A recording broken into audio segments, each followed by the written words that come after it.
coffee time of sorts. Just what we call it. Because I do actually have something brown in my cup.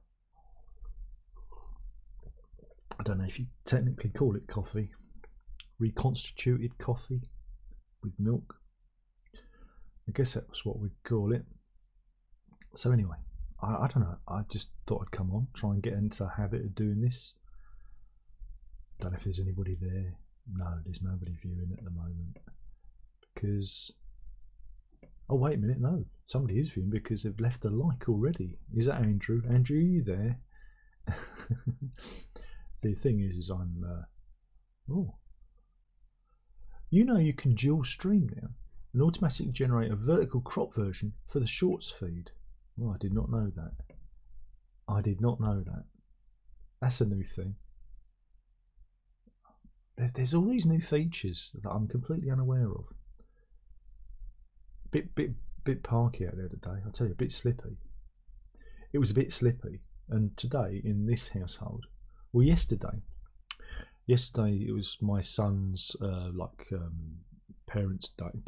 We used to have parents' evenings. They have parents' days now. I couldn't go because of my knee. A lot of stairs, you see, and I was the first one I've missed for a while. So I missed it, but it went really well. But this day is the day where they've all gone back. So Verity's gone back. She's back at college for the last push before A levels.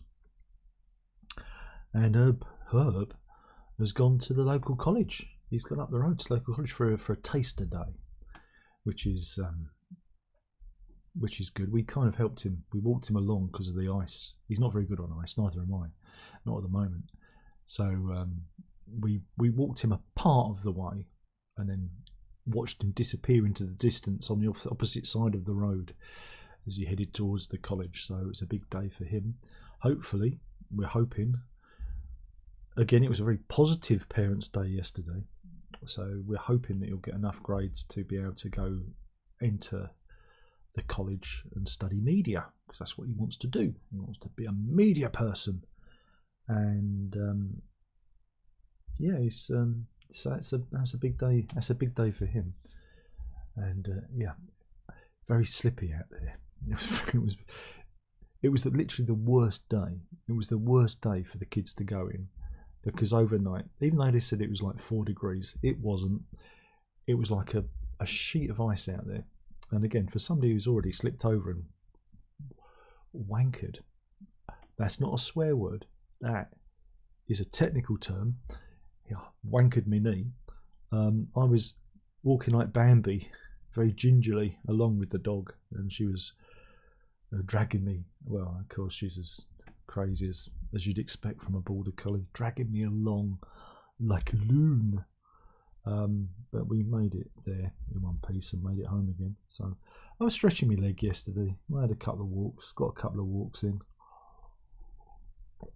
But boy was it throbbing when I went to bed. It was throbbing, it was. So it's that thing when you're just doing it on your own and there's no one watching. There's only a couple of viewers and they're being very, very quiet. So I don't know what to talk about now. Do I do news? It's not like yesterday, right? I don't know. I had something to talk about. I had an idea, and again, I don't know.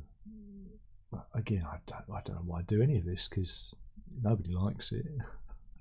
Nobody likes what I do.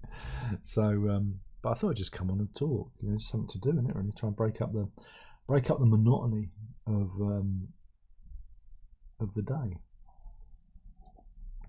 and also kind of get away from those Tuesday night live streams, which I find just a bit hard to do when, again, this platform goes against, you feel like you're fighting against it.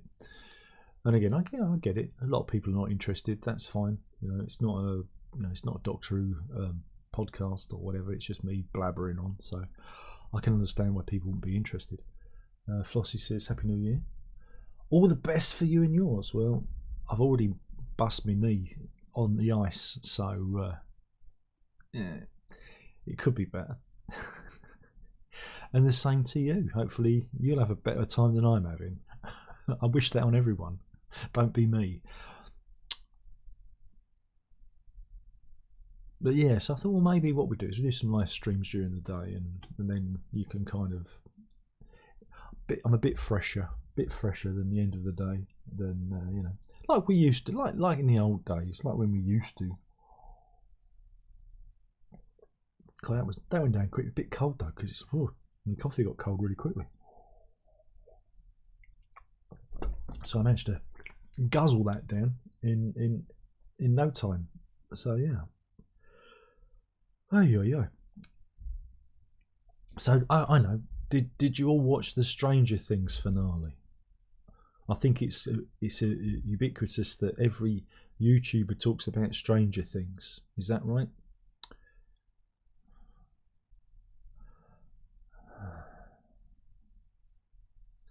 Again, I was late to the party when it first. I had no interest in it because I'm not really that interested in kids' movies. You know, like I've never watched The Goonies. Never watched The Goonies. Watched E.T. obviously, but again, you've got to be in the mode for those kind of kids versus peril thing. I'm not. It's like.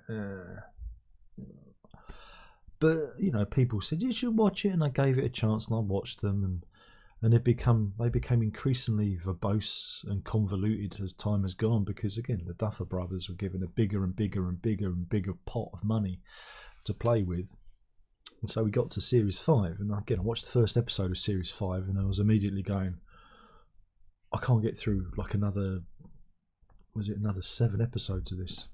Neither could Verity or the missus, because we watched it together, and it was like, yeah, what should we do? Well, me and V, we watched the finale when it went out on, was it New Year's Eve? Or was it the next day? No, we watched a bit on New Year's Eve. Watched like an hour on New Year's Eve, and then the rest of it on New Year's Day, after the New Year's Day concert, which was one of the best this year. Seriously, do check it out on iPlayer. The conductor was just in the zone. It was one of the best. A lot of variety of music this year on the New Year's Day concert from Vienna. Just perfect. Proper culture. None of this trash culture that you get with Stranger Things. And again, the big controversy in it was Will Byers' character coming out as gay. And again, if you've seen the scene, I mean, I didn't watch the episode, but I've seen the scene, and you go, well, that wouldn't have happened. Because it's just, you know, they're facing their foe.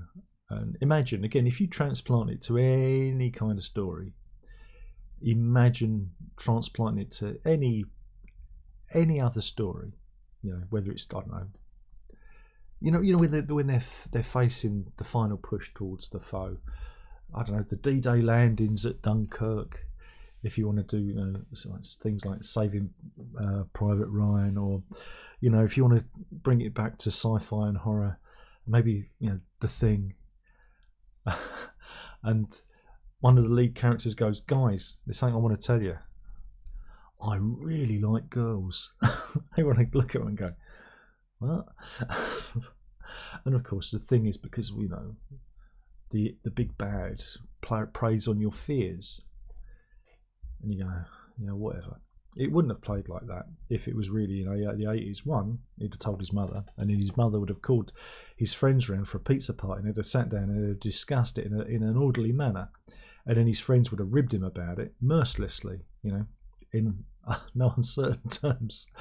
But instead we have this big scene that just didn't land, and, you know, but again, that's that ideological messaging that keeps getting pushed into dramas. And again, they very often look back at the oldie days through 21st century eyeballs. And again, a lot of the male characters in these shows act more like girls than actual boys of the time. Now, boys in the 80s were, well, I was going through my teenage years then. We were tough guys. You know? took the mickey out of everything because you had to, because we lived in the threat of nuclear destruction and AIDS, and so everything was a bit of a joke to us, you know. So I can't imagine. I mean, how the lads were at the beginning. Go back to the very first episode of Stranger Things and see how the lads acted with each other. Now, I know they're a lot younger, but that's pretty much how boys talk to each other, and then it's all emotions and crying and that. Really, when Will comes out, Mike should have turned to him and said, "We're all going to die, and now you've made it really awkward." And there should have been a laughter. Everyone should have burst out laughing, and then, you, and they should have ruffled his hair. And that's how it should have played out. But you can't do it because feelings, and this is meaningful. And, you know, again, we live in a world where a person's sexuality is the least interesting thing about them, I think. But here we are. It's been presented. It's now been presented as the most interesting thing about them. You go, okay. So that's because I'm old. That's because I'm old, and young people don't have any actual culture of their own because they've been cheated out of a life by smart devices like the iPhone and Android devices and apps and social media and now AI, and it's ruined their world for them. And they blame us. Yeah, it's our fault. It's the Gen Xers who have designed all this stuff, and the boomers before that who created the infrastructure that have destroyed this world. And it's not my fault. I didn't do it. I didn't personally do it. There is a way out. And the good thing about the younger generation, every generation rejects the previous generation. That's how it should always be, because that's how you get innovation. That's how you get a change. And I'm hoping that the younger generation will turn their back on all this ideological nonsense, throw away social media and iPhones, and, you know, get back to a more simple, meaningful existence. But the system is against them. That's the problem. Ozzy's in. He says, "You may have missed the boat with the Goonies, but your children should definitely watch it." No,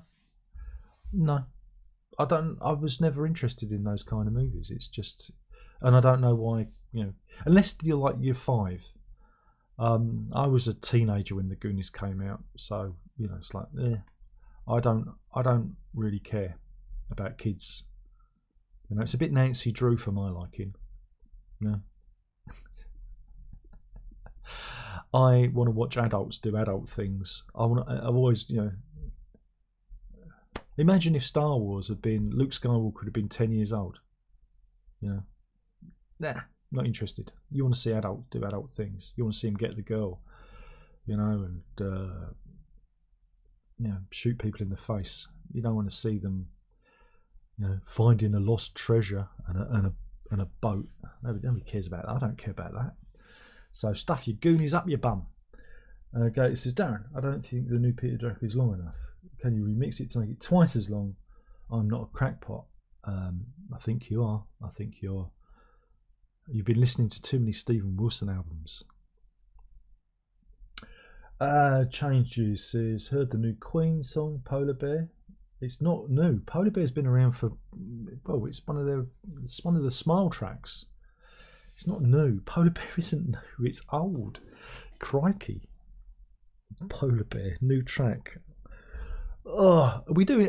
Is it pull Darren's leg day? Is that it? Don't pull the right one because it's sore. A new rebuild. Oh, well, no, we know. Well, Polar Bear's an old song, unless they've redone it. And if they've redone it, then I don't care. I don't actually care what Queen are doing because they sold their catalogue. It's a bit like Pink Floyd, you know. I don't really care about it because they sold their catalogue, and that's it. Then it's the record companies that's pushing for all of this stuff because the record company wants to get back their profits. They want to recoup their losses. So a lot of this stuff is being pushed for by Sony Music or whoever owns these things. So legacy artists who haven't sold their catalogues are the only ones who are kind of who have any vague interest. And again, Gabriel hasn't sold his catalogue yet. He is the only one who made any money out of the Land box set, because the rest of them had sold their bits off, apparently. That was interesting, you know? Because the others, apart from him, had sold off their various rights, even to the Land. And that was the story. He was the only one that made any money out of it. It's probably why he took on the responsibility and you know, did the Atmos mix at Real World. It's a murky world out there now, because, like I said, everyone's cashed in, and a lot of this product, whether it be the next Pink Floyd anniversary box set or Queen 2, which again they said they were going to do immediately after that rehash of Queen 1. Do check out my remixes instead, where I just pull apart the tracks and clean them up a little bit. I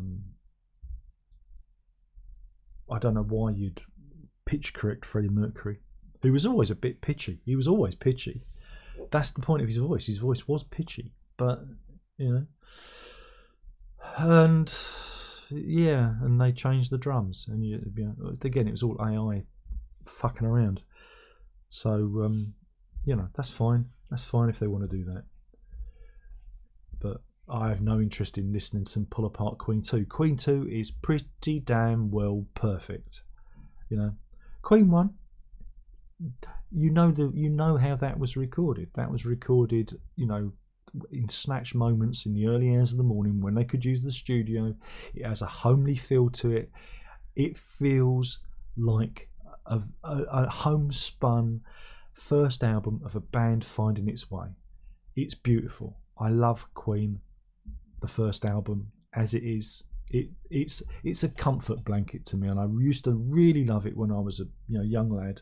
When I first got into the band, it was like, yeah, I love this stuff, because it was just so, you can hear, it's almost like you're in the studio with them on some of those vocal takes, because it's just a very intimate thing. And in Queen 2, it's just they figured out how to use a studio. It's like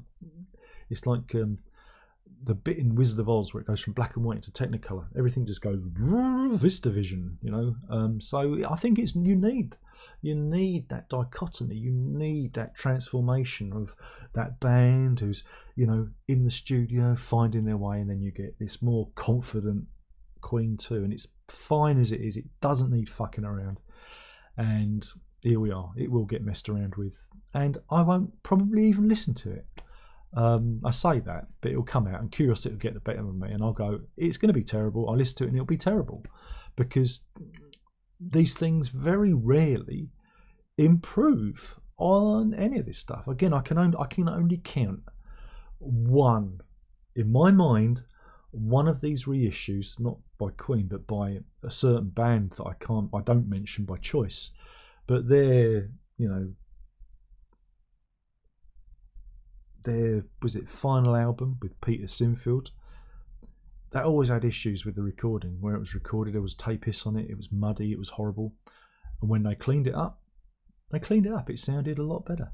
And that's the only album I can think of where that whole remixing process has actually been worthwhile, because the original did have like issues behind it, you know, because of the studio where it was recorded. But these things are few and far between. Yeah, you hear a bit more detail, but at the end of it all, it's not the moment. It's not the moment that was preserved. The moment in 1970, when the fingers are on the faders and it's the band doing it, and you know, every member of the band is usually on the console, you know, doing the live mix. That's lost. That's gone. That moment is gone, because what this all represents, what these tunes represent, is a frozen moment in time. You know, the insect trapped in amber, preserved, a moment in time. And when they do all this, they rip it all apart, and it's pointless. Gator says, to be serious, I did try sticking Being Undone into Soon almost immediately after hearing it on the day of release, but I already knew it was copyrighted. Shame. Well, I didn't do that. I put it into Logic, pulled the stems apart, and whittled it away, tried to add some extra structure to it. I was trying to think of it, you know, what would Lenoir do, you know, thinking about us And so, more us than so, because that song is from that period. It's from about 94, 95, and he's gone back to it. And it feels like something that he would have presented to Lanois. And Lanois would have said, okay, we do an intro, we do, you know, your verse, you do your chorus, you do your middle eight. And I tried to kind of bring that structure to it. I had people that didn't like it. That's fine. It was just an experiment with the tools that I have. I did it in an afternoon. It's a bit of fun. I just wanted to prove a point. You know, if you like it, great. If you don't, what can you do? You know, it's just to prove a point that sometimes these artists do need a bit of guidance. And I'm not volunteering, but if he wants to use that structure and, I don't know, give me a production credit, I didn't say no. I could do with the cash, but that's not going to happen, you know, because it seems like Gabriel and his ilk are fairly kind of rigid in their mindset now, and that's a shame. Again, I'm always trying to find new ways to fuck things up. You know, I don't want to be rigid in my mindset. Yeah, you know, there's a point where you get to the end of it and you think that'll do, pig reference. But I don't think it helps to be too rigid. Sometimes it's good to say, hey, let's throw this all in the air and try it a different way. But I think that's what frustrates me, and it frustrates me about a lot of music that's out there. Is, I mean, you got one end where you got Gabriel I've said this yesterday, one end where you got Gabriel and a legacy artist fairly stuck in their ways. I've got total control now. And then you got the other end, the youngsters who are in pop and that, using similar producers, and it all sounds the same. So it's six of one, half a dozen of the other, and you're kind of in a weird mid space, you know. So I don't know. It's odd, isn't it? Fender USA says, "Hi, Mr. Dan. What are your thoughts on Trump's actions?" I don't know. Well, I don't. Do I care? No, it's not my president. What do I think? See, it's hard to care about any of this because I don't think, you know, when I've talked about politics in the past, I did it to kind of, well, I did it just trying to get a response out of people, you know. There's no point in talking about politics. No, literally no point. You know, because you're only going to rage bait one side and rage bait another. And frankly, who cares? I don't care. Think cosmically. It means nothing. What Trump does is meaningless. Think cosmically, you know, and that's what I do. I think in my general life, I think cosmically. And I think, how will this affect me? It affects me not. You know, I do not have to react to it. And it's the same with anything going on. It's the same with the people that want to save Palestine. Who are paying them? You want to ask? Who are paying those people? You know, it's the unions. You know, oh no, it's that George Soros guy. You know, and you think about it, you go, does it affect me? No, but it will one day, and that's when I'll be ready. Again, was it Trump? What happened with Trump? He got the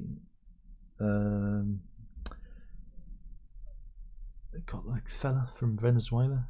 They kidnapped him, and that was fun. It shows you that the Americans can actually be the policemen of the world if they want to. Now they've just got to do it to Iran, haven't they? They've just got to go back into Afghanistan, and they've just got to do this with all these places that are out of control. You know, go into Africa, remove all the despots and dictators, but don't have any trials. Just make them disappear. You know, send them to Guantanamo.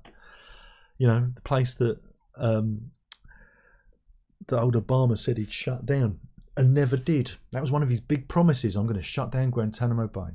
And when he left, he still hadn't done it because he couldn't, because he's not in control. That's when you start learning that politics is a waste of time, because we vote for people in the hope that they do the right thing, and they can't do the right thing because, I'm not saying deep state. There is a form of deep state, but it's the civil servants over here in the UK, and it's similar in America. There is a level of infrastructure that is now so ideologically driven that it makes it almost impossible to direct the ship in any direction. That's why in the UK you saw it happen with COVID, you saw it happen with Brexit. There are people there that are just stopping change from happening. And that's why the country's in the state it's in. That's why it's in the same in America. They're fighting this kind of stuff. And that's what Trump's doing. Again, politically I don't agree with the Republicans. I suppose I'd be more of a Democrat, but then Trump is a Democrat. And he just played the system to become, because he wanted to be president, you know. And that's, and I actually like Donald Trump. I like him because I think he's crazy. But do I like him as a president? No, I like him as the presenter of The Apprentice. Yeah, you see. But again, we get the politicos we deserve. The Democrats and the left wing of any, again, I'm of the left, but I don't think I am now. I think they'd probably call me right wing because they keep moving the goalposts, because I have certain things that are realities for me, which the left seem to think are not real anymore. And here we are. And that's why we're in the state we're in, because the left has got increasingly bizarre and bonkers and no longer relates to anyone except for that really weird mindset that thinks, hey, you know, a really important thing in the world is Palestine, you know, a place whose government is basically ISIS, and we should be trying to save them. And you're going, okay, they're the same guys that flew planes into the Twin Towers, you know. They're the same guys that cut those people's heads off. And here we are, and it's a weird political sphere to be in at the moment. It's all very strange out there. So, you know, I don't really care.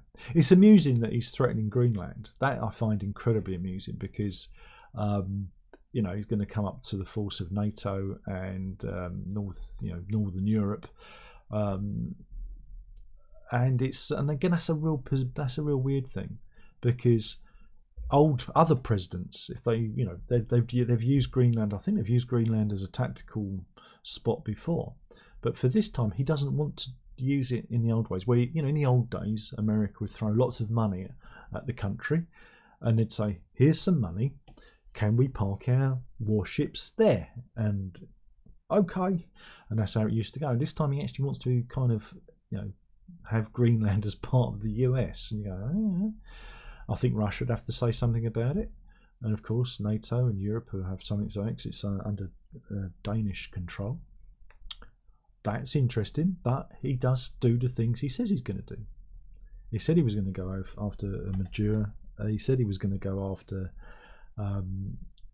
Greenland. So, you know, but it's best not to think about it. It's best not to think about it. Politics is showbiz for ugly people, and it's best to ignore it. It will go away. It'll all go away. Because no matter who you vote for, the government always gets in and nothing ever changes. Have you noticed that? Have you noticed that the only thing that happens is everything gets worse? Because no matter whether you vote left or right, you still get the status quo. Even if reform get in, you're going to get more of the same. Look at what they're doing down in Kent, in Canterbury. You know, reform. Nigel Farage. Full of British values, yeah? British values, yeah. They're ripping up all the historic cast iron lampposts because they're dangerous and unstable, and it will cost too much for them to be repaired. And instead they're replacing them with steel ones, ugly steel replacement ones. And I instantly thought, one, they know that whoever's leading the Reform Council down there has obviously got a friend who's in the scrap business. Those lamps are worth a pretty penny. I'll see you for a drink. And I've also got friends who are making the steel replacement lamps. There's always money involved. And this is a party that sits full of British values, and they're talking about historic Canterbury, which is, again, these lamps are in a protection zone. Excuse me? And that's who you're going to get if they get in. It's going to be all about the money. It ain't going to be about you. So watch out. But, so yeah, be careful who you vote for. Be very careful who you vote for. They're all shits. They're all shits. All you can do is keep your head down and hopefully it doesn't affect you. That's all you can do. And that's my advice about politics at the moment. So there you go. Hopefully that's answered your question, Mr. Fender. Poor choice of name, by the way. And I think we've done half an hour. There we go. Thank you for watching. What have we learned? What have we learned? We've learned that politics is a waste of time, and nothing you do can change it. You can march as much as you want. You can vote as much as you want, but guess what? The decisions are already made. So keep your head down. Keep your head down. Because again, just look at the Labour government, the current Labour government. Do you feel it's any better, worse, or the same? It's just the same as the Tory government that we had for the last, well, previous 15 years before that. Nothing has changed. There was no vision. There are no visions because they've only got 5 years to try and change anything. And by the time that 5 years is up, the next lot get in and they try and undo everything. So the political system is broken. Completely busted. No good for purpose. And meanwhile, there are massive potholes in the road. There's litter, you know. There's infrastructure falling apart, and they ain't got no money to fix it. But we've got plenty of money to waste on hotels for people that shouldn't be here. You know what I'm saying? And that's the twisted irony of all this, is they will spend our money on things we don't need, rather than, you know, improving our lives. It doesn't improve our lives. They go, oh, Darren, you're right wing. I'm not right wing. I'm just saying it's about cost analysis. If you do a cost analysis in these things, and you think about how the money is spent, we can't afford to do any of this stuff. The whole of Europe can't. The whole of Europe is going to be bankrupt in about 10 years with what's going on. This is a massive geopolitical attack, you know, by Mr. Putin. Follow the money. Follow the money back to ask Donald Tusk. He'll tell you. But hey, just keep your head down. Ignore it. It'll all go away. You know, I ain't got long left, so who cares? Who cares? Who cares? Oh dear. Anyway, thanks for watching. Where are we? GG says, are you on a break or have you given up with that? Given up? Oh, sorry. Sorry, I missed it. Sorry, Gigi says, quick question. I didn't last the whole of the last time you did a Tuesday live stream. Are you on a break or have you given up with it? Yeah, I've given up with it. There's no point in doing it. I don't get enough people in for it to make it easy, you know.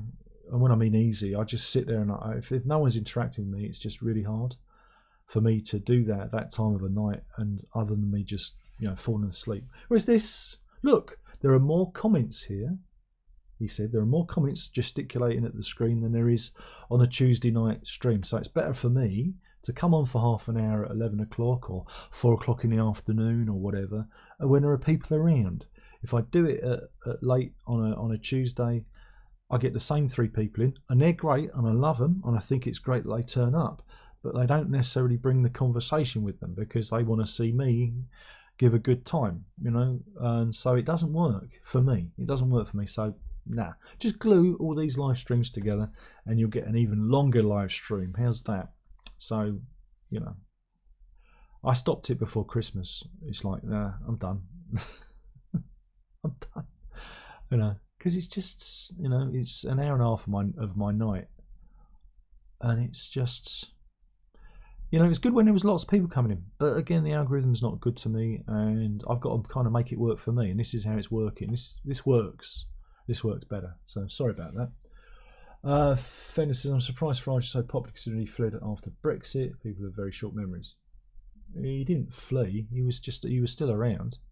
It's just he had no power. He wasn't elected because he was an MEP, and Brexit meant that he was no longer an MEP.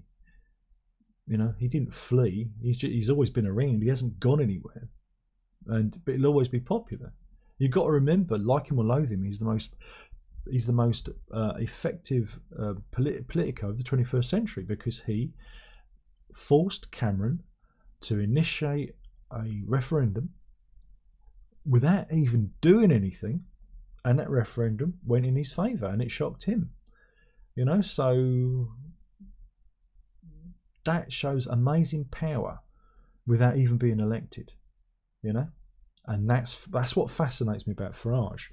I don't think he's particularly eloquent or even a great leader, but we come from the same place, because back in 1992, when John Major said, we were signing the Maastricht Treaty, I was like him, but I was it 21, and I went, hey, I believed in democracy, and we should have been asked. We should have been given the vote whether we wanted to chain ourselves to this new form of the EU, because before then it was a trading bloc, and then it became a political bloc that was going to tell us what to do, and we never got the choice back in 1992 when all that happened. Major, that's why do you think Thatcher got shown the door? Thatcher who was very pro EU, became very anti EU. She became very jaded with dealing with them. She wanted to step back. She wanted to pull back from it all. She'd gone from being very pro because she saw the trading opportunities, and then she saw what was going to happen, and that's why she got ousted, and that's why John Major stepped forward, because he was very, very, very pro, very, very pro the whole EU bloc thing, and I do believe if we'd have had a referendum back in '92 and if it had gone yay, I wouldn't care. But I wanted us to leave, so yeah, we can have another referendum eventually, and if they say yes or no, no skin off my nose. I don't think it's a good thing. I think the EU is a terribly corrupt, broken way of doing politics, because they vote in these blocks and there's no real democracy in the EU. Just go and look it up, do your research, it's all there. I don't think it's particularly effective. I think the trading block's good. I think that's a good thing, and it's a shame we didn't, we couldn't keep that going, but they wanted us to accept all the rules as well. So it's, me and Farage kind of come from the same direction, but some of the things, again, it's like everything, you agree with some things, you disagree with another. He'll go where the money is, he'll go where the celebrity is. He's pretty shallow in that respect, and so are his followers.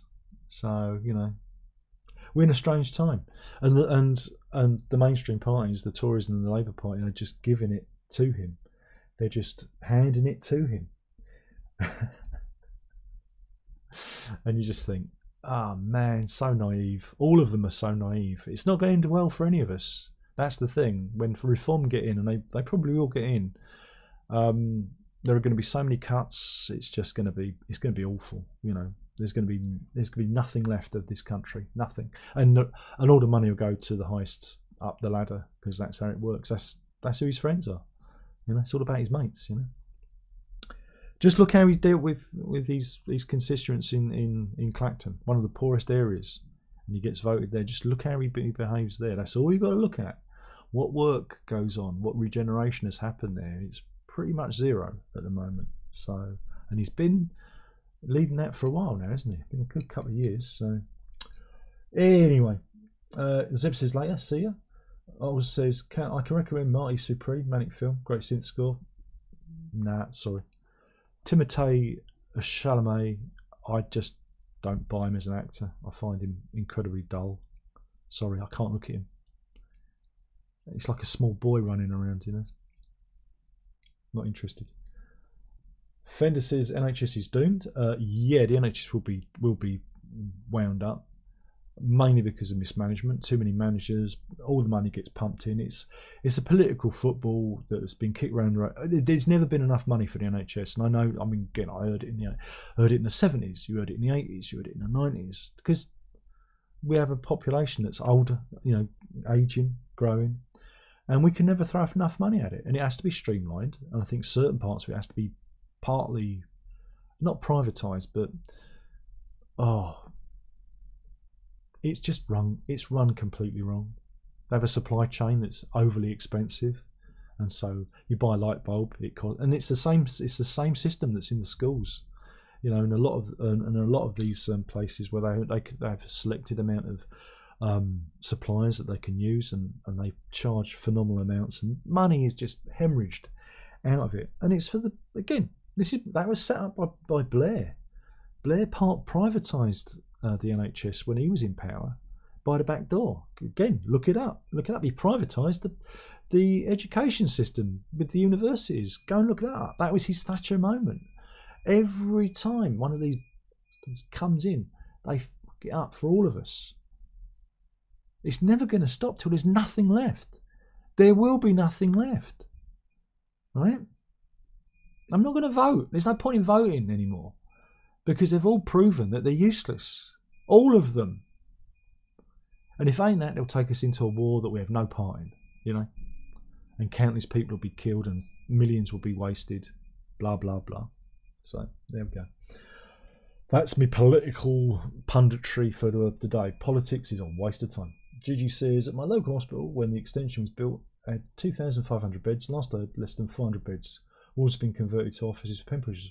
Massive management. Over management. In the old days, things were managed by matrons on the ward. You know, a matron, the wards be managed by one matron, so many wards, and you know, everything was more streamlined. They knew what was going on, they knew where the supplies were coming from, you know, and then bureaucracy. But that's the Labour way. And then that's kind of got that infected the Tories too. Let's just throw more bureaucracy at it. We need more middle management, more middle classes. And the middle classes, there's only two classes you need. There's the working class and then there's the upper class. The upper class make the decisions and the working class fucking carry it out. The middle class there are just to waste oxygen and money. That's all they're there for. Get rid of them. Jettison into space. Get rid of them. And that's it.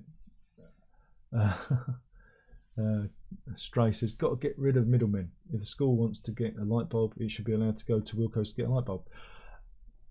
Again, my daughter's school, the old school at the infants primary school, someone had smashed all the toilet roll holders off and the liquid soap dispensers, and basically they were never replaced because they were too expensive. And you'd like, a toilet roll holder, what's that? That's £5 to £10. If you buy them in bulk, you can get them even cheaper. You know, liquid soap dispensers, again, that's probably £15 to £20. Buy them in bulk, get them cheaper. And things don't get done. And that's what happens. We don't have the budget. No, because you buy things from the most expensive suppliers because you don't have a choice. And this goes back even further because when the Mrs. Father, my father-in-law, he was a caretaker of a school back east, back in the East End, and it was all happening, you know, in the when was he doing that? Late 90s into 2000 up to about that's about 2010, I think it was. He was doing that, so he did that for about 12 years, and that was the same. He was their caretaker, and he explained it exactly the same as that. And at your hands, but he used to be sneaky. He used to get stuff in and do it, and nobody noticed, you know. And so it's been going on for years, and it will continue to go on for years. And it's to serve the friends of the politicos. It's always the friends of the friends, you know. That's look what happened with COVID with Michelle Mone and the PPE suppliers. It's the friends of the friends, you know. Was it Hancock and his mate down the pub? Friends of friends. I'll for a drink, you know. We'll touch you for a drink. It's friends of the friends. That's who you got to look out for, because politicos aren't there to make our lives better. They used to be, because in the old days, political people used to be older. They'd had their career. They were titans of industry. They were from the military, teacher, ex-teacher, you name it. They're from all strands of life, and they get to their near retirement age, and they move into politics and they try and improve things, and that all faded away, in the 90s. And then we had the political class come in, the people straight out of university studying political science, moving in to be spads and taking control of the civil service. This is what's been going on. This is why nothing changes. This is why all the money's gone. But they'll turn and look at the poor bastard on the street and go, you're the reason it's all gone wrong, right? And that's when really we should be pointing at them. They should be pointing at themselves. But it's all our fault. The old saying is, he who pays the piper calls the tune. We pay the piper, And the piper says to us, you ain't getting a fucking tune. And that's politics for you. We pay the taxes. What happens? Fuck all. Why aren't people waking up to this? You know? That's what I get annoyed at, is we spend our money and nothing happens. Forget all this other periphery shit that's out there, and there'll be left versus right, and black versus white, and right versus wrong. Just follow the money. Where does the money go? Because we pay for a service and we don't get it. If you went into a shop and bought a pair of trousers and it only had one leg, you complain, and we should be complaining about these bastards, and we should get rid of them all. But anyway, thank you for watching. Yeah, mismanagement everywhere. Anyway, thank you for watching. I'm going to skedaddle now. I've spoken too much and I'm getting all riled up. But it's true, isn't it? All of us, we should put down any political affiliations we have, whether you're left or right or upside down or inside out. Just follow the fucking money, seriously. I don't care if you're left wing or right wing or whatever. We need to look at what's going on in this country and just see where the money's being spent and stop it. Problem is Farage is going to do that, but there's going to be no benefit because they'll divert that money elsewhere, because that's how it always goes, because we never learn. Anyway, that's it. I'm done. Thank you for watching. That was coffee time. And remember, have a good time all the time. Ta-da.